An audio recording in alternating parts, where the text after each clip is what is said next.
Hello, Devlin Bishop here with you, and welcome to Mondo Nostalgia Radio Show. And thank you for joining me tonight, and thank you for pressing play.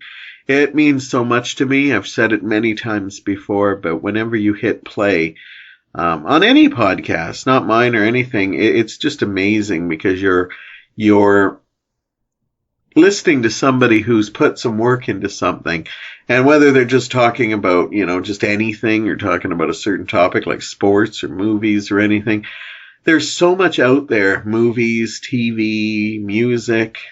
It always just makes me extra happy that you're supporting, somebody that you may know or somebody you don't know. So it means so much to me that you could be doing so much more, but that you have chosen to spend the next hour with me, and I appreciate that very much.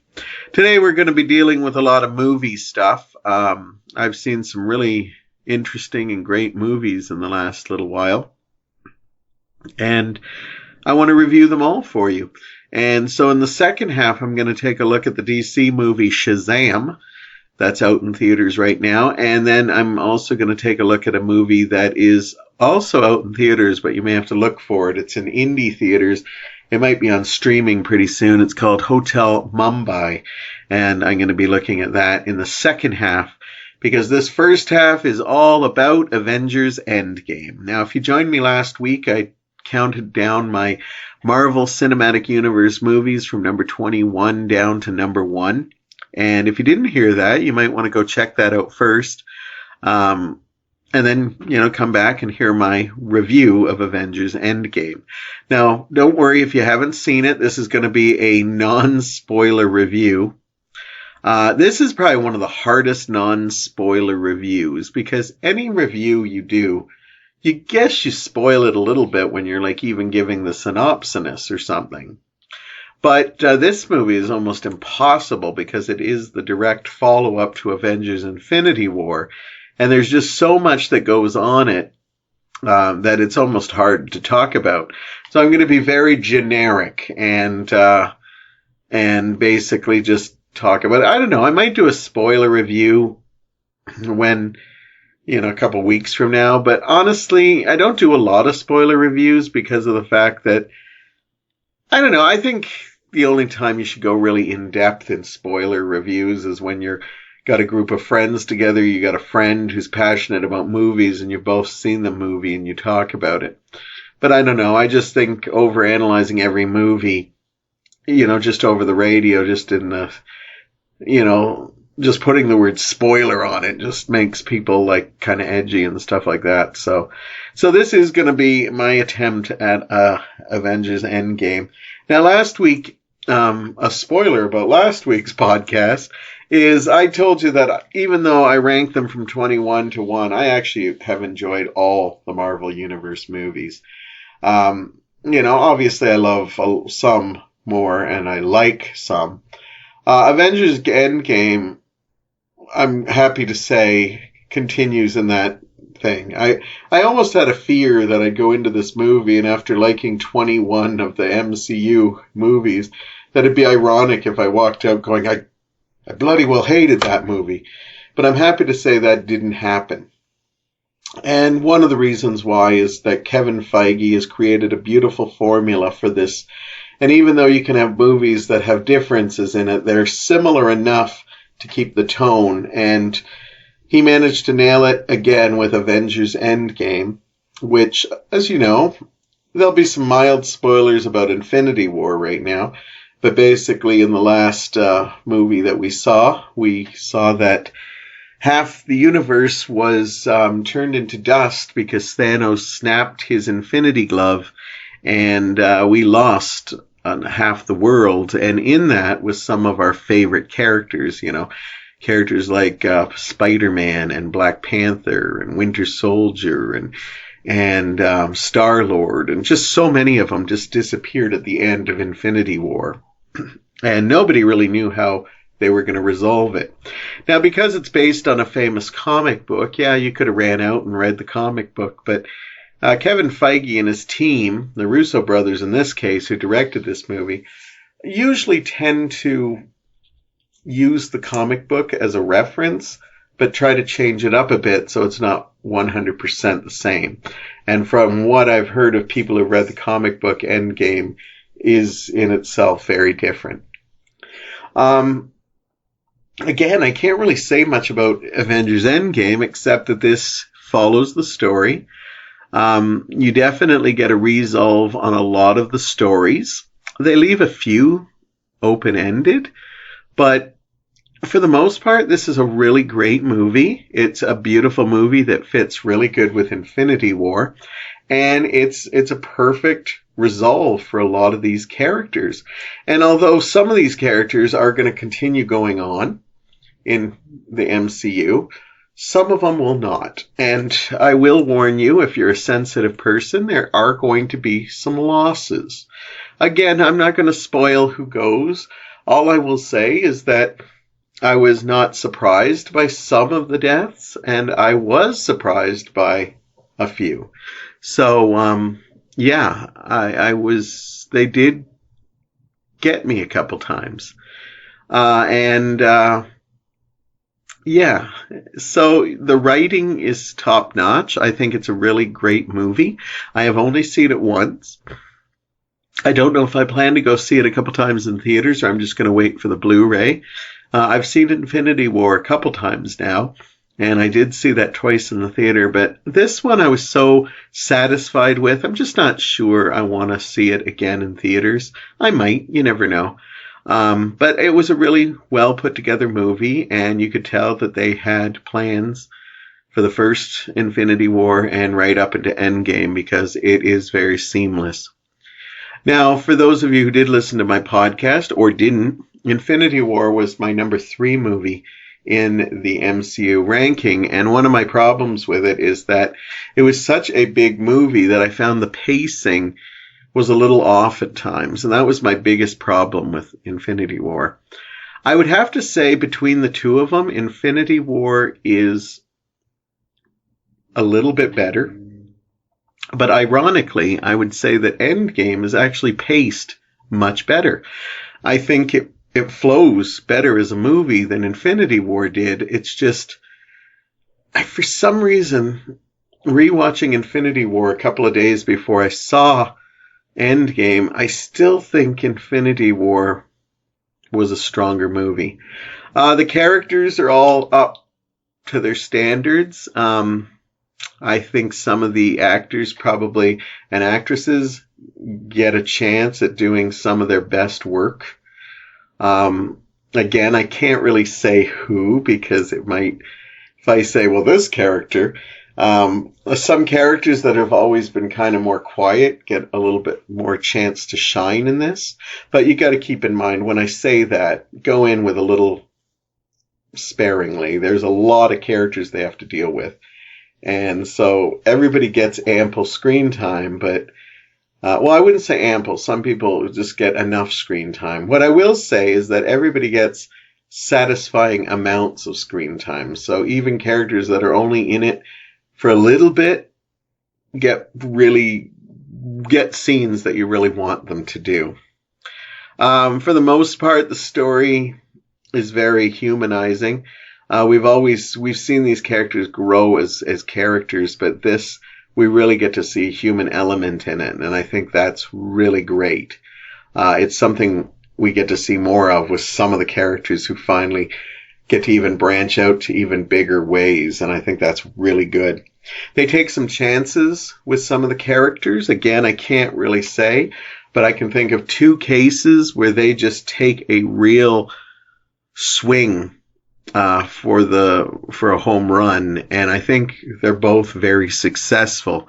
I think you'll know what I mean when you go see it. There's 2 characters that, a lot of the characters, let's just say that were left behind. They follow paths that you would expect them to take, but 2 they take chances on, and I think they're very successful. I don't think it would ruin much to say we know we see Thanos in here. Because obviously, he survived Infinity War. I won't, of course, mention his fate, but I will say that Thanos was one of the strongest characters in the MCU as far as villains go. And he doesn't disappoint in this movie too. He has some really great scenes, and they're really very well done. Some of the problems I did have with this movie is I agreed with a lot of the things. When you go to a big movie like this, you have ideas in your head how you hope they'd go. I do know I do that, but I have to say that some of the ways that they went, I was right, but some I was totally off base. But I think they chose better ways to end it than I thought. So I give them credit on that. Yeah, I think some of the directions they took were probably better than what I was hoping for, and that made it very satisfying. As a whole, the whole movie is very satisfying. It has got a nice slow build to it. And I think you need that, and I think that's where you get to see the human side to a lot of characters. There were a couple questions I had at the end of this, but, when my friends were secluded away from, prying ears, we got to talk it out, and I think it all worked out in time. I think this is a movie people will talk about.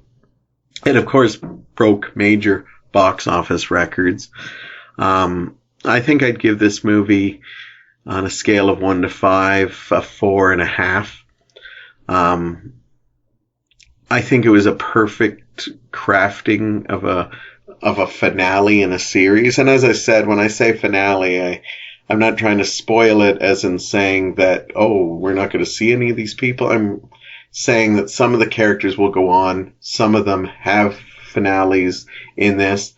But I think it's a good kind of movie for you to see. And especially if you've seen the other ones, definitely. It broke records at the box office. We're talking $350 million. Some people didn't even think it could possibly hit $300 million because of the fact that it's a 3-hour runtime and stuff. But it managed to just blast away things. And I think it's going to be a very long time. I don't think the MCU will be able to top all the records that this movie made, just because this has been 11 years in the building. And this movie deserves it. Kevin Feige has done something incredible by making a universe. He's kind of hurt Hollywood in some ways, because Hollywood is trying desperately to do that. They're trying to do that with other universes. And right now, more of these universes haven't done as well as this one. So let's hope Hollywood just lets Kevin Feige do his thing. As I said, I'm going to call Endgame my Endgame, because I went to every movie they told me I had to see. And so I went to see all 21 of these. But as I've been spending the last couple of years trying to get out to see more independent films, getting to see more classic films, I really think Endgame is going to be the Endgame for me. Because I don't necessarily want to sit and have Disney tell me I have to see these next 21 movies to get to the next finale. I've decided I'm going to see my favorite ones, we know already there's a Spider-Man coming this summer. I'll definitely go see that. And we know there's already talks of Guardians of the Galaxy. So I don't think that's a spoiler to say that they'll probably eventually come out. What lineup of Guardians of the Galaxy, I can't say, because there may have been a change because of this movie. But I'm looking forward to that. I'm looking forward to going to see the ones that I really want to see. But, unless it looks powerful, I don't know if I really need to see another Black Panther or another Doctor Strange or another Captain Marvel, even though I enjoyed the originals. I just don't want a studio to tell me I have to see these movies to get the big impact. The thing that disappointed me a little bit about Endgame, and this has nothing to do with the movie itself, was just seeing the passion that these people in the theaters had. And me as a movie fan, I love seeing that. But when I see that a lot of these people have this passion and they're weeping for characters they know because they've become, which is great. That's the power of movies. But when you see they don't even have empathy for people in their lives, or, that they probably wouldn't even weep like that for relatives or family members. It really saddens me that, that is kind of what the world is. So for some reasons, Avengers Endgame is my endgame because I'm going to choose the MCU movies I see. I don't want Disney to tell me what I have to see, or, I've kind of stopped with Pixar, where I used to have to go see every Pixar movie, and then I just got disappointed with Pixar and just decided I'm only going to the ones I really want to see. So Avengers Endgame, I highly recommend it. As I said, I give it a 4.5 out of 5. Definitely a worthy movie, and Kevin Feige should get some kind of accommodation for the facts. Accommodation. I can't say it. Anyhow, for the universe he's created and the fact that he has managed to do the impossible. He's taken a film franchise, 22 films in the last 11 years. They're all solid. They're all money makers, and they tell one hell of a story.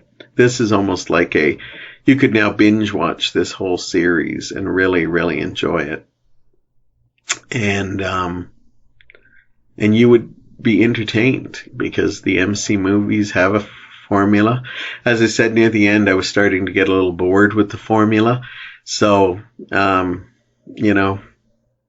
of the movies that kind of changed that was one I'm going to talk about in the next thing, because I remember seeing Captain Marvel and being surprised how much I liked it. Then I saw another movie from the DC universe a couple of days after, and that blew me away even more so. And it just reminded me that, I'm going to start going to see movies I really want to see and not be told which ones I have to see.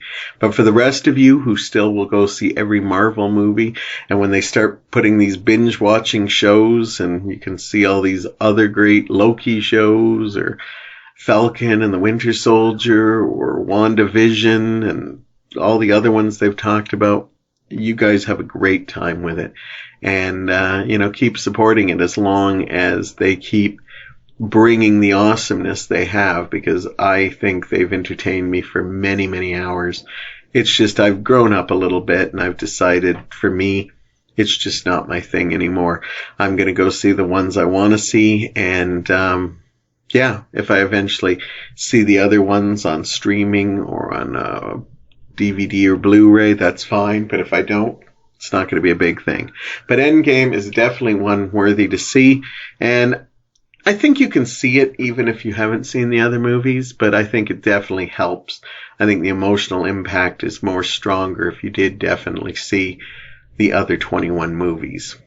Anyhow, I'm still going to stay in movie mode, so why don't you pop up some popcorn, maybe grab some of your favorite snacks, maybe some nuts.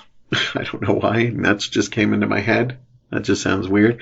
Or grab your favorite beverage and meet me on the other side of the intermission, and I'm going to review Shazam and Hotel Mumbai, and that's coming up right after this. Popcorn and candy.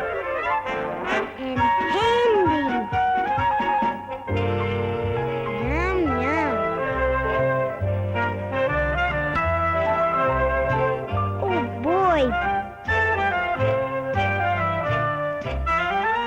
And an orange, too.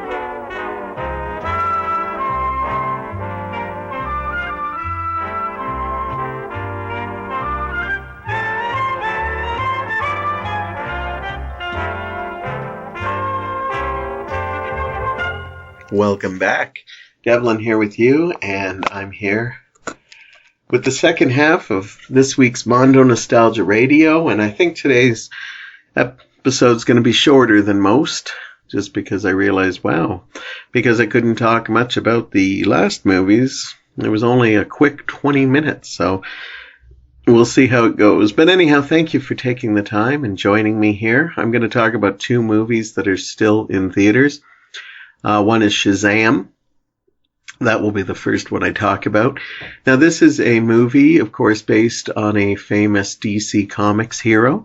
And this was directed by David F. Sandberg, and it stars Zachary Levi, Mark Strong, Asher Angel, and Jack Dylan Grazier.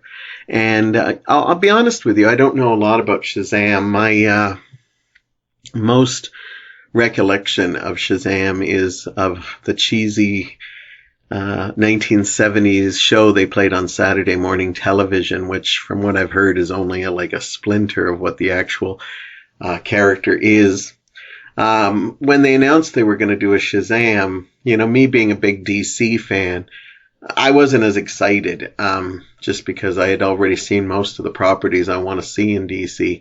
Well, maybe a Zan and Jaina with the Gleek would be a nice, movie. The old Wonder Twins movie. I don't think I'm holding out for that. But when Shazam came out, a lot of people were excited about it.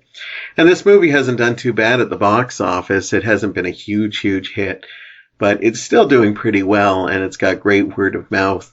Now, when the first trailers came from this, you could definitely tell that this was what they're now calling DC's extended universe, because DC's kind of in a transition period where their shared universe is kind of been hit with some bad press and, divisive movies and stuff. So, Aquaman and Wonder Woman kind of were solo attempts, even though those characters are technically part of the DCU. Shazam kind of fits into that. It's kind of in their world, and there's stuff in the movie that links it to the other movies, but it's still a standalone movie. So their kind of inspiration has kind of gone all over. But when the first trailers hit, you could tell that they're really dark movies were done, because Aquaman had a lot of comedy in it, and Shazam looked like it had a lot. To be honest with you, I wasn't too thrilled with the trailers for this. I actually was going to avoid seeing it. And then when we got closer to the release, I decided that, I don't know, there was nothing in this movie that was winning me over. Then I saw an interview with Zachary Levi, and I've never been his biggest fan. I have nothing against him. I never thought he was anything, really to write home about. But there was something about him and his enthusiasm talking about the Shazam character. And one day I decided, what the hell, let's go see this movie. And I'm quite glad I did, because this is one of those movies that totally surprised me. I had seen Captain Marvel a couple of days previously, but and I really liked it. I was surprised how much I liked it. But as Shazam, I had no interest in seeing as well. This movie really blew me away. I thought it was so well done. And I loved that, although it did have the zany humor that they promised in the trailer, what really won me over is the heart of this story. And this, to me, was kind of like a movie like Kick-Ass, which I absolutely love, but they toned down the violence and made this more family-oriented. There is still some scary parts for really young kids, but overall it's got a heart of gold.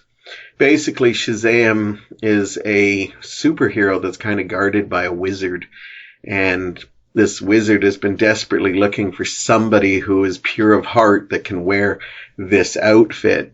And every time the wizard thinks he's found somebody, he really turns out like it's not really what they planned.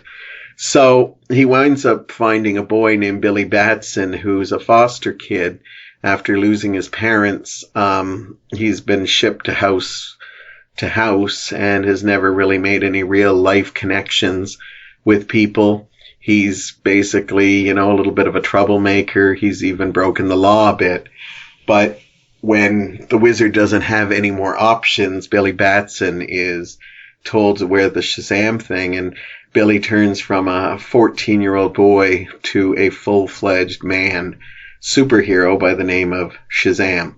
Well, Shazam is the words he's supposed to say to turn him into it, but I believe there's a complicated backstory that this actually used to be a character named Captain Marvel, but now it's known as Shazam because Captain Marvel had some kind of issues because Marvel wanted a Captain Marvel, and I don't know the whole story, and I'm not going to begin to pretend I know it. But anyhow, the heart of the story is Billy Batson moves into another foster home, and then this happens to him, and he doesn't feel he's ready for it, but he teams up with a friend named Freddy, and they basically start training Shazam to be a superhero, but they do it in a style that's kind of very much like the movie Big, where he's like this young boy in a man's body. And Zachary Levi is definitely one of the positives of this movie. For a guy who never really, I was very like, I don't think he's that great an actor or anything. He really blows me away in this. This is a dream role for him because he suits it so well. He is this 14-year-old kid in this, and it's just kind of really excellent how he plays it, and he does a great job. He also looks good in the suit. And I'm only saying that because apparently I read a story that Zachary Levi has had some very bad times. He's had a hard life growing up. And he actually was very close to getting the part of Star-Lord, and it didn't pan out. He also managed to become a warrior in Thor, but most of his scenes were cut. And so he was desperate to play one, and he finally got the role of Shazam. And he actually worked for several months to get the body. And he deals with, low self-esteem, which a lot of us can identify. A lot of you who know me knows I can identify with it. What made it hard was that when he put the suit on and pictures were leaked of him, he actually was trolled online saying, "Look how fake he looks. Look at the fake muscles in the suit." The suit is made to be looking more a little fake than authentic, but the muscles are all him. And so him working so hard and then still having people telling him he looks fake was really tough on him. So I didn't know that till after I saw the movie, but I like that. So he's really great. He's really a triumph in it. The younger version of Billy Batson is also a triumph. He's a young actor by the name of Asher Angel. And a lot of the kids in this movie are really good. And I'm only going to name a few of them. But Asher Angel I really want to call out because he's the real heart and essence of this movie. And if they didn't give us a kid, as I said, this kid's a bit of a troublemaker. He breaks laws and stuff. But if he didn't give us a kid that we fell for, the movie wouldn't have worked. And Asher Angel, you look at his face and you can tell this is a kid who wants something but just doesn't know what it is. You just kind of want to grab him and give him a big hug and tell him everything's going to be all right. He really wins the story over, his dedication to trying to find his mother who, he lost years ago. And that story is just so compassionate. The other young actor I want to mention is Jack Dylan Grazer, who plays his foster brother, best friend kind of thing. We've seen this guy in other movies. He was in It, and he's been in a lot of other movies, and he was just amazing. He's kind of the nerdy friend. He knows all about superheroes, so when Billy finds himself as this adult superhero, it's Freddy that helps him out through it. It's a really great performance. He plays a kid with disabilities, but he never lets it slow him down. They're not ever used as disabilities. He's still a wisecracking kid who's very smart about comic books, and their relationship also works good. As I said, there's a lot of young actors in this, and they're really good. The foster home that he lives in is a great aspect. I actually wish they had more time to delve into it because it was a really wonderful thing. And I can't even imagine being a foster parent to help these kids out and then have to let them go. To me, it's heartbreaking. And this movie shows so much of that. And that's the heart of this movie. The gravy of the movie is that it tells a really interesting superhero story. It might not be the strongest of the stories. Mark Strong plays the villain, and he does a really good job.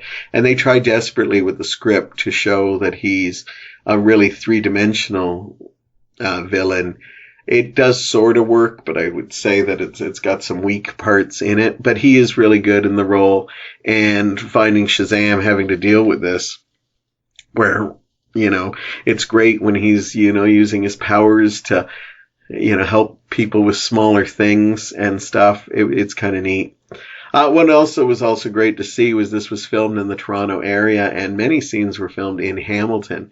There's a major scene that is shown in the trailers where he saves a robbery of a convenience store, and it's so obvious, this store that we have on Barton, that is just amazing to see. It was actually my partner Mike to point it out. I didn't even know, but I knew they filmed in this area, but I didn't know. And when I see it from the outside, it's like, yeah, that's definitely that convenience store. So I love movies that are filmed in this area because it gives you a chance to check it out. I think the director is really great. David F. Sandberg does a great job with this material. I look forward to seeing more movies. I think it's made enough money to give sequels. I know there's one in development, but I can only hope.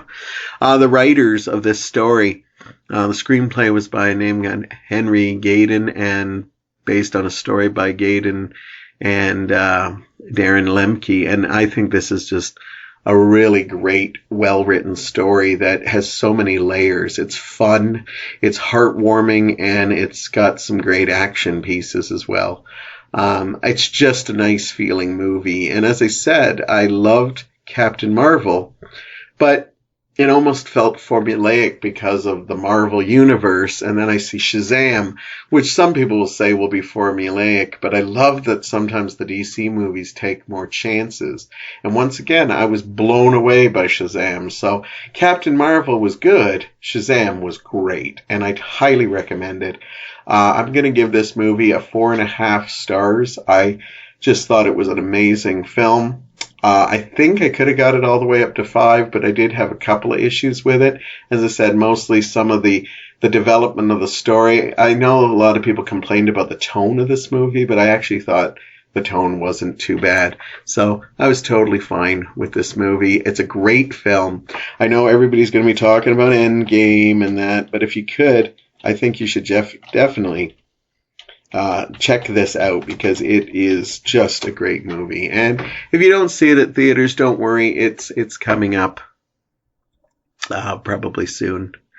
Okay, on streaming and Blu-ray and stuff. This next movie was originally released in 2018, but you know, us living in Hamilton, Ontario, we don't get it till around now. But this movie has just started. It was filmed around the 2018. It's just starting to make the rounds.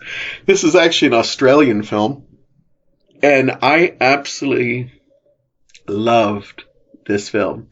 The movie I'm talking about is The Hotel Mumbai. I hope I'm saying that right. It's a biographical thriller film directed by Anthony Maris, and it stars Dev Patel, Armie Hammer, Nazanin Boniadi, I apologize for that, Jason Isaacs, and Tilda Cobb Home Harvey, to name but a few. This was based on true events that happened in 2009.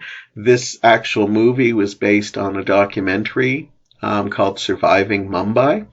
And these were attacks that happened in 2008 in Mumbai, India, at the Taj Mahal Palace Hotel.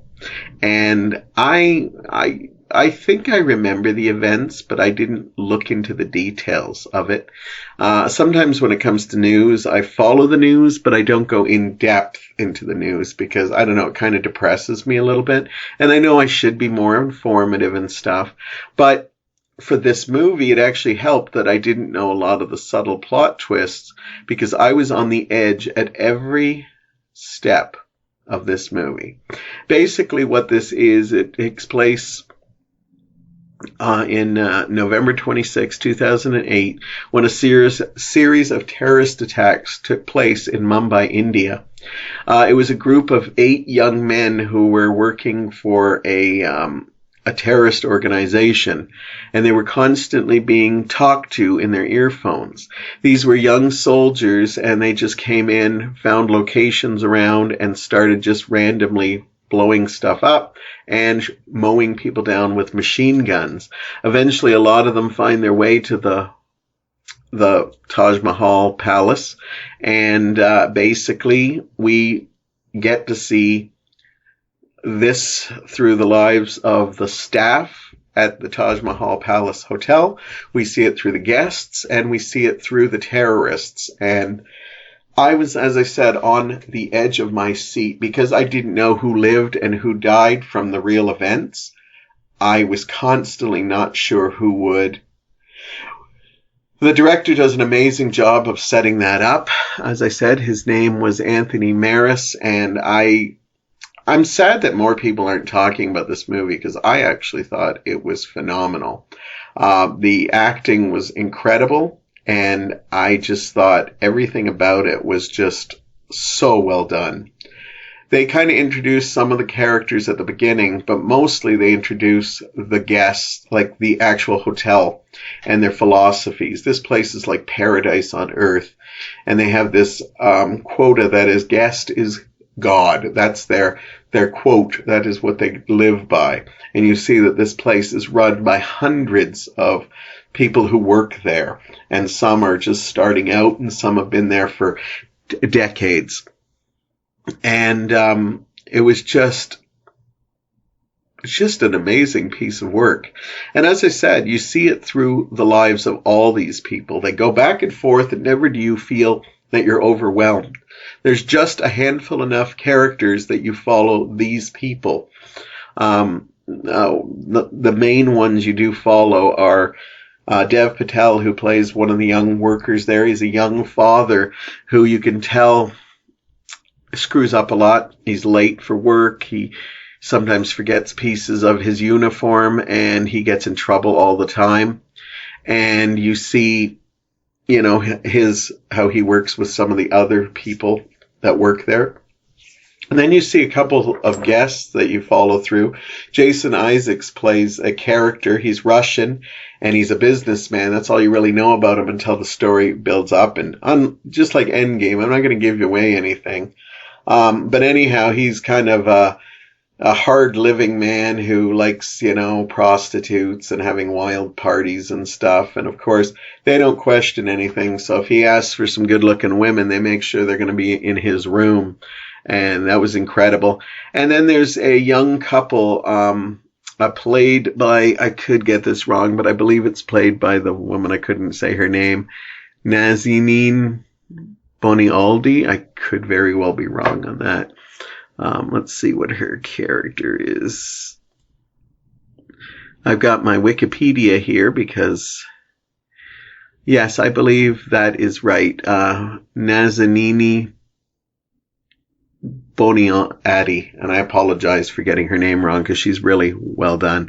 Anyhow, her and her husband, who's played by Armie Hammer, and you can tell immediately that she's a very important woman. Her mother is a very big woman, and they have because they have a mixed relationship, they also have a very young child and a nanny that goes with them. And you see their life, and you can tell, they're very, do not talk about the wedding, it didn't go well, and stuff like that. It's really kind of neat. And you also see it from the side of the terrorists. It's actually the sides of the terrorists that actually made me really love this movie. I love the performances that those other characters gave. And I'm not saying the terrorists were the best actors in this movie, but what I liked is that this movie was daring to do something I've never seen in another movie. They basically didn't. The movie is not done gorily. It's actually all the violence is suggested, but you still get a sense that it's there. And sometimes I like movies like that because your mind can basically, play more with your head than, if they just showed you gore and violence and stuff like that. So everything you're seeing is very violent, but a lot of it's left to your own imagination, which is solid. But the thing I like is that they don't ever try to lighten what the terrorists are doing, but they show you a human side to them, that these are young soldiers that are following, blindly, this leader that is telling them to do all this. Basically, you're doing this for Allah, and it's amazing because you see the ones that are dedicated to the end, but you actually see a couple that are starting to question why they're doing this. And we're talking brutality as in you have somebody who's always in your ear telling you that this is for the greater good. You're gonna be going up to heaven soon and see Allah and stuff like that. And that's pretty powerful stuff. There's even moments where he's talking in their ear and basically telling them that, you know, I want you to leave this line open so I can hear the screams of the people. So they don't try to make what the terrorists do. They don't try to make you understand why they did it. But what they do is they show a human element to these people. And that's one of the things that wins this movie for me. Not only did I love, like the characters and the twists and turns of this movie and just the actual, what am I trying to say? Like how literally I was on the edge of my seat and I had hair standing up at points. It's just the thing that wins me the most is that they handle every character in this movie like a person. I've seen so many of these dramas where they just handle the terrorists almost as, either stereotypes or as just cardboard cutouts, like two-dimensional characters. But this one, they actually try to show you where they're coming from. And I think that's a bold move because I think a lot of people might not like that.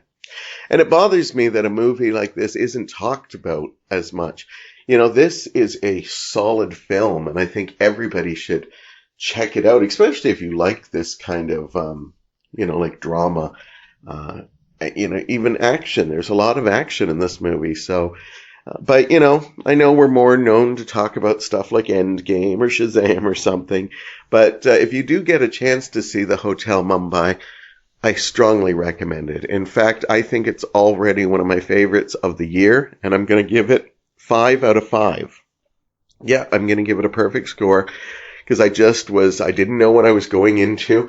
I knew a little bit of the story, but it was just so powerful and the visuals were just absolutely incredible. And quite frankly, was a surprise. And I like those movies that just come out of left field and win me over.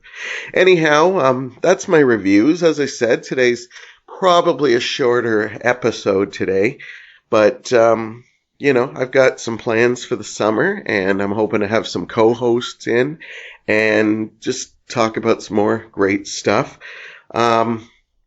Thank you if you listen today, and I appreciate it. And I wish I could thank you individually.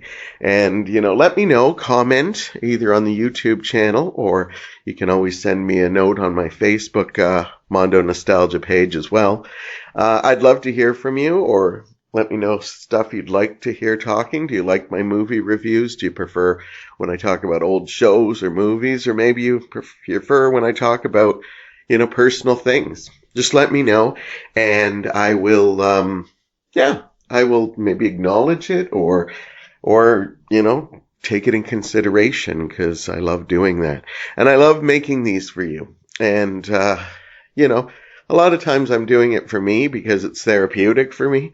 But the fact that somebody takes the chance to listen on something that I'm doing to just kind of, get my creative side out, or just, it blows me away that some people would do that for me.